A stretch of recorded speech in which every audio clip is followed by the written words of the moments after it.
8 de la mañana con 19 minutos, seguimos avanzando en este ADN hoy, volvemos con un tema que ya tocábamos al inicio del programa, que tiene que ver con la prisión preventiva para Luis Hermosilla y Leonarda Villalobos, decretada ayer por el cuarto juzgado de garantía de Santiago en el denominado caso Audios.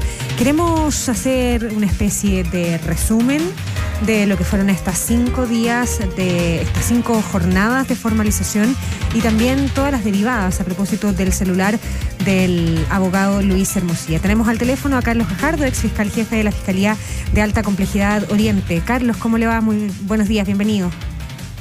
Buenos días, Paula. Buenos días, Mauricio. Muchas gracias por la invitación a conversar de estos temas. ¿Qué tal, abogado? Me imagino que además le daba una connotación positiva a la decisión del Tribunal de Garantía, porque ayer decía, y además ganó la U. Entonces, fue un buen día. Además de eso, ¿no? No, nosotros decíamos, nuestro entrevistado va a estar con una disposición distinta a propósito del triunfo de la U que se mantiene ahí en el liderato. Carlos Gajardo, ya entrando en materia, de acuerdo a lo que se escuchó en los 5 días de formalización, lo que presentó el Ministerio Público y los argumentos que entrega ayer la jueza Leighton, ¿había otra opción que no fuera la prisión preventiva para Hermosilla y Leonarda Villalobos en particular? A mi juicio no había otra opción. La prisión preventiva, a mi juicio, era indispensable para asegurar los fines del procedimiento, pero usted sabe que en estas causas uno ha visto chanchos volando, pues entonces siempre es una buena noticia que se cumpla lo que la ley predispone. Pero entremos en su juicio. Caso, ¿Por qué a su juicio no había otra opción?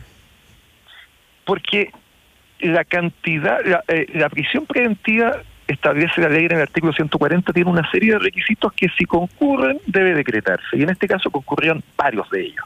Por ejemplo, la multiplicidad de delitos. Acá no estábamos hablando de una cosa puntual que hubiera sucedido un día X, ¿no? Esta tesis que trató de levantar la defensa de Luis Hermosilla, de que esto era un error, una cosa que había sucedido sin querer, pues la verdad que no es así, ¿no? Los errores son otra cosa. Usted echa sal al té, eso es un error, pues, ¿no? Pero estar durante años haciendo maniobras de ocultamiento de lavado de dinero para un cliente, Factop, durante años haber estado evadiendo impuestos, en total 800 millones de pesos en los últimos 5 años, y haber facilitado y haberse concertado con otras personas para sobornar a funcionarios públicos, no son errores, son actos de la más alta gravedad y que se cometen reiteradamente en el tiempo. Ambos, la gravedad y la reiteración en el tiempo, son factores que la ley señala para decretar la prisión preventiva, como también el que se trate de una actuación en grupo o pandilla, que no es solamente cuando un grupo de jóvenes va a asaltar un banco, a una persona, entra a robar una casa, eso es grupo pandilla, pero esto también, ponerse de acuerdo para cometer esta magnitud de delitos. Y finalmente, claro que es una agravante, claro que hace más grave lo que se hizo, el que esta acción la realicen abogados, a propósito de la palabra coadyuvantes que utilizaba recién Mauricio, ¿no? Los abogados son coadyuvantes de la Administración de Justicia, están para ayudar a resolver los problemas de la judicatura, no para entorpecerlos, no para entrabarlos. Y lo que hacían estos abogados era ocultarle dinero a la justicia, lavado de dinero, sobornar a funcionarios públicos para que no se pudieran detectar los delitos, en el caso de los sobornos a funcionarios del Servicio de Impuestos Internos, y ocultar, hacer declaraciones maliciosamente falsas de impuestos, todo lo cual es grave que lo cometa una persona normal, pero por supuesto que es mucho más grave cuando lo comete un abogado. Por lo tanto, dándose tal magnitud de criterios para decretar la prisión preventiva, a mí me parece que no había otra opción, que era lo que debía suceder, y me pone contento que en tiempos en que hay tanta desconfianza con la justicia, esta de tanto en tanto señales alentadoras de que la justicia se puede ir concretando. Abogado Gajardo, ¿qué tanta confianza o escepticismo tiene usted en que ese camino de justicia que se inicia con esta, al menos una señal al decretarse la prisión preventiva, prospere, se profundice, se consolide, se confirme en última instancia después de una investigación y de un juicio? Y lo hago recordando lo que a usted le tocó vivir. Usted fue el que usó las palabras, la máquina de fraudar el fisco en los casos Delano Lavín, caso Penta, 2015 fue esto, ¿no es cierto? Así es. Y esa causa se frustró, y también usted la ha recordado 1000 veces a propósito de que vino un cambio ahí, de pronto una injerencia espuria aparentemente, la política se metió de por medio, las causas se empezaron a parar. Usted se vio obligado a renunciar junto a su colega Pablo Norambuena. El fiscal nacional de entonces asumió el cargo en persona, asignó a otro fiscal que es Manuel Guerra, que ahora aparece mencionado también en esta trama, porque aparece alguien que fue como alguien que fue proclive, usted también lo ha dicho así, justamente a soluciones abreviadas, salidas alternativas, y a que al final no se hiciera justicia determinada con clases de ética. ¿Usted confía en que eso no va a ocurrir ahora? Déjeme, antes de contestarle la pregunta, complementar lo que ha dicho, ¿no? Porque efectivamente el fiscal Manuel Guerra, del que estamos hablando ahora, es el fiscal de las clases de ética, ¿no? Fue el fiscal que terminó el caso Penta, aquel gravísimo caso de corrupción pública y defraudación de impuestos, con una sentencia no proporcional a la gravedad de los hechos, clases de ética.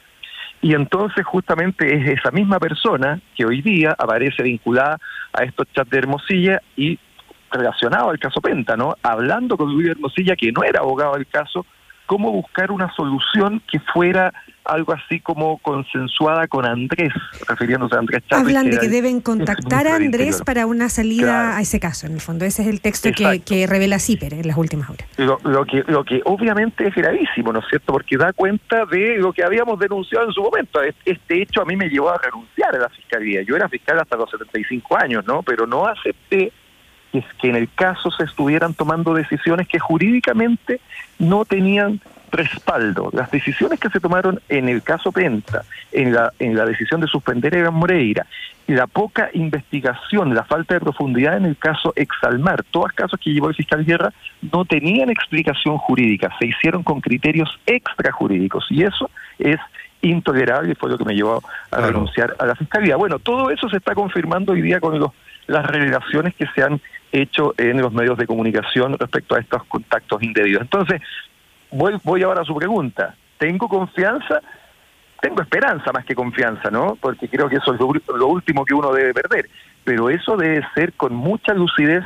Aquí es fundamental que la ciudadanía esté vigilante, que estos casos no los suelte, que estos casos estén permanentemente en su radar de atención, y creo que es fundamental también el rol de la prensa. Ajá. Buena parte de las cosas que hemos sabido acá, la hemos sabido especialmente por un medio de comunicación, ¿no? Démosle los créditos al medio Ciper Chile, que ha hecho en esto un aporte al debate público, al conocimiento de la ciudadanía, a poner el ojo en lo importante, fundamental. Entonces, la Fiscalía hasta acá y el Poder Judicial hasta acá, a mí me parece, ha actuado de manera espléndida, los resultados están a la vista.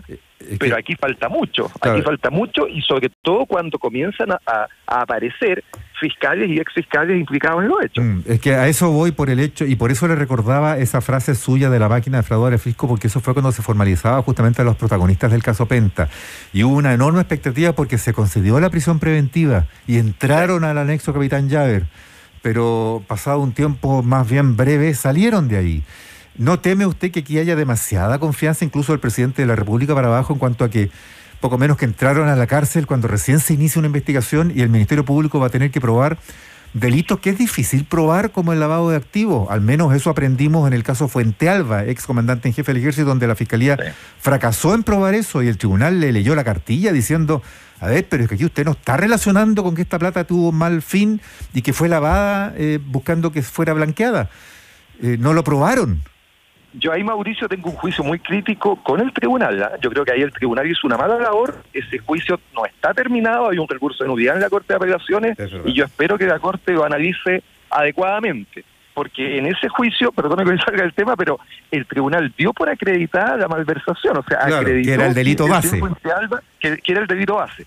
Y luego, lo más sencillo, el tribunal se perdió y dijo que eso no se había establecido, cuando si usted ya acredita que ese dinero es ilícito, cualquier cosa que usted haga con ese dinero pasa a ser lavado. Si usted mete esa plata al banco, eso ya es una maniobra de lavado. Y por lo tanto yo creo que ahí hay un error conceptual profundo del tribunal que efectivamente, coincido, genera un pésimo precedente para la investigación en general del lavado de dinero en Chile. Claro, pero acá en el caso del lavado de activos, Juan Pablo Hermosilla, la defensa de Luis Hermosilla decía que cómo va a ser lavado de activos un crédito a una empresa de factoring que en ese momento estaba siendo regulada, digamos, que todavía era legal.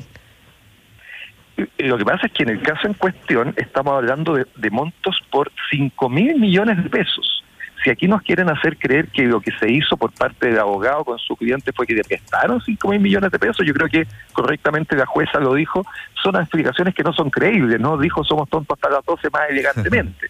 No son creíbles esas explicaciones de que el cliente le prestó al abogado 5.000 millones de pesos. Eso no es creíble, tendrá que dar mejores explicaciones para tener tiempo para hacerlo, pero la presentación que hizo la Fiscalía en eso fue contundente. No dio una explicación de por qué en sus cuentas habían 5.000 millones de pesos de la empresa Factop que tenían un origen ilícito. Esto es fundamental, ¿no es cierto? Tal como en el caso de Fuente Alba hay que acreditar que era dinero ilícito, que era dinero producto de una malversación. Aquí lo que tiene que acreditar la Fiscalía es que los dineros de Factop son producto de un ilícito, en este caso de estafa.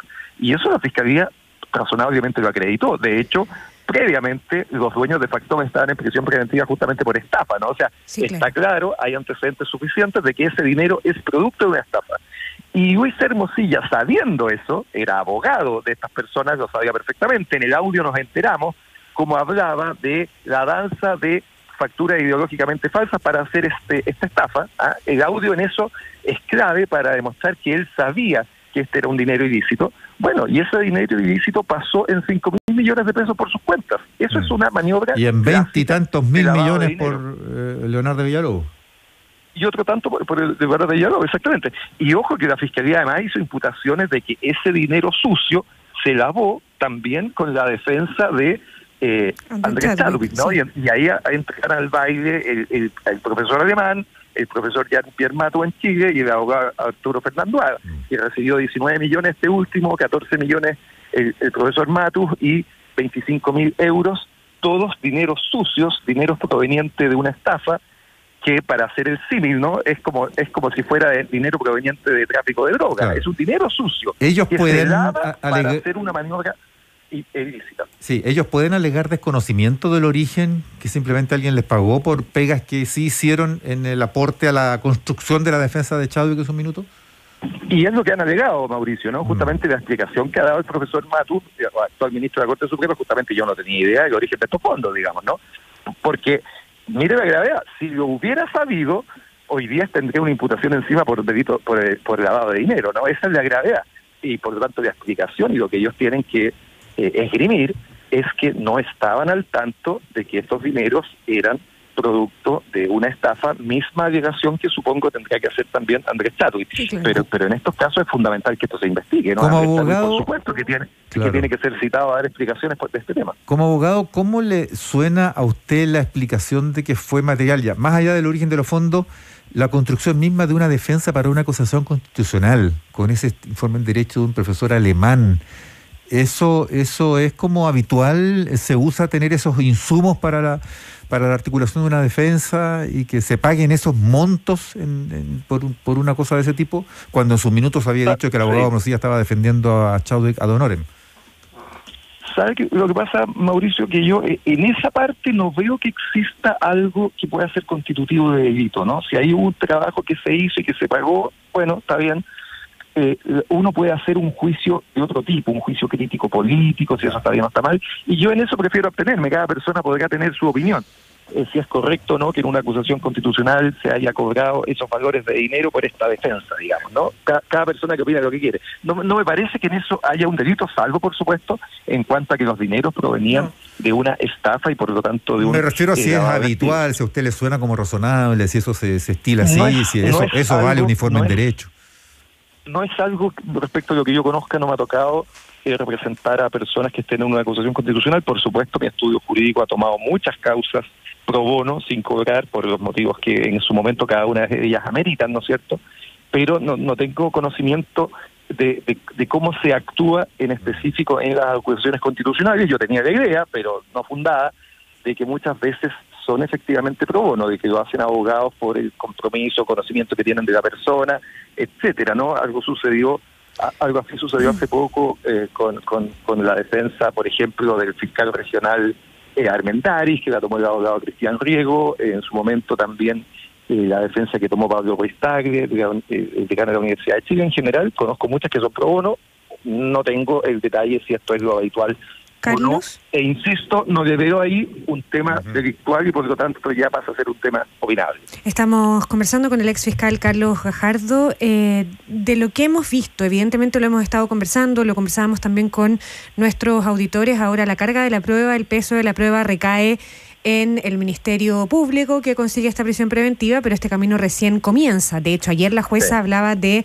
la primera etapa del proceso judicial, ¿no? Y la fiscal decía aquí estamos recién empezando, sí, como claro, advirtiendo que vienen más cosas. Visto así, visto en términos generales, lo que se ha escuchado, lo que se ha revelado a esta hora, ¿cuál de los tres delitos representa el desafío más grande de probar para la Fiscalía? ¿El lavado de activos, el soborno o los delitos tributarios? O dicho de otra manera, ¿cuál es el más fácilmente probable, digamos? Yo diría que los tres son delitos complejos, ¿no? Los tres son delitos de cuello y corbata.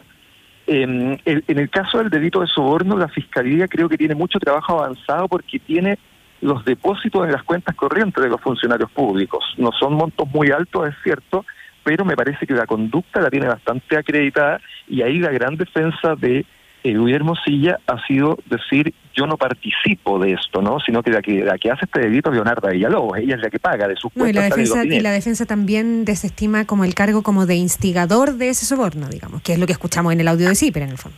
Bueno, a eso voy. El gran problema que tiene Luis Hermosilla es el famoso audio, ¿no? Porque en ese audio él está diciendo que hay que hacer una caja para pagar a los funcionarios públicos, la ucraniana, las polacas, las argentinas, ¿no es cierto?, el yate, esto se paga en negro, hay que quemar una oficina, esto se hace así. Entonces, ese audio, digamos, ¿cómo después usted puede venir a decir, sabe que yo en verdad no tenía idea de lo que se estaba hablando? O sea, es un audio demasiado revelador del dolo que tienen estas conductas Luis Hermosilla, pero le agrego además que la Fiscalía, en una antecedente medio farandulesco, ¿no es cierto?, pero vinculó que parte de las consultas que se hacían al funcionario del Servicio de Impuestos Internos eran de el abogado Luis Hermosilla, pues las hacía Leonarda a pedido de Luis Hermosilla, entre ellas la de Tonka Tomic, ¿no es cierto? Por eso esa arista toma importancia, porque son clientes de Luis Hermosilla los que van siendo consultados ante el funcionario de Impuestos Internos y eso ratifica la participación de Hermosilla en el hecho. Y los otros dos delitos son delitos bastante financieros, económicos. La defensa ha dicho y podrá probar, si es que tiene antecedentes para aquello, de que estos dineros eran préstamos y por lo tanto si consigue probar que no eran renta, eso puede debilitar la acusación del delito tributario, ¿no? Si consigue acreditar que, como dijo el abogado, su hermano Juan Pablo Hermosilla, Hermosilla Luis no se enriqueció, sino que se empobreció, fueron las palabras que utilizó. Si él consigue acreditar eso, le puede hacer un daño importante, por supuesto, a el delito tributario, porque el delito tributario exige que usted tenga una renta no declarada. En cambio, me parece que la figura del lavado de activos es indiferente la ganancia que puede haber tenido o no Luis Hermosilla, porque ahí la conducta que se sanciona es que usted ayude a limpiar el dinero ilícito y eso me parece que con la conducta y la manera que se ha descrito está bastante acreditado también. Ya, de todos modos, convengamos en que se inicia recién una etapa que puede ser más larga que lo que aquí se diseñó también. Según su experiencia, esto puede tomar más que los 6 meses que se dispusieron como plazo inicial de investigación. Sin duda, pero yo creo, Mauricio, que a esa pregunta a mí me parece que el desafío de la Fiscalía, más que profundizar en esto, que tiene que hacerlo, el gran desafío que tiene es avanzar en la investigación a qué otras personas están involucradas en esto, ¿no? Y ahí tiene mucha importancia estos WhatsApp con Manuel Guerra y todos aquellos que no conocemos, ¿no? Claro. Porque esto lo estamos sabiendo a cuentagotas, por filtraciones, está bien, no tengo inconveniente. Y son 700.000 páginas de transcripciones de 700.000 páginas. Entonces, lo que aquí necesitamos es el famoso caiga quien caiga, o sea, las personas que estén involucradas en los hechos, sean fiscales, ministros, políticos, jueces, personas de la calle, tienen que ser investigadas con el mismo rigor y yo creo que ese es el gran desafío que tiene la Fiscalía, cumplir ese mandato. No está fácil, como le digo, porque parte de los investigados pertenecen o pertenecieron a su propia institución. Carlos Gajardo, ex fiscal, muchísimas gracias por esta conversación con ADN hoy. Muchas gracias a ustedes por la invitación. Que esté muy bien. Buenos días.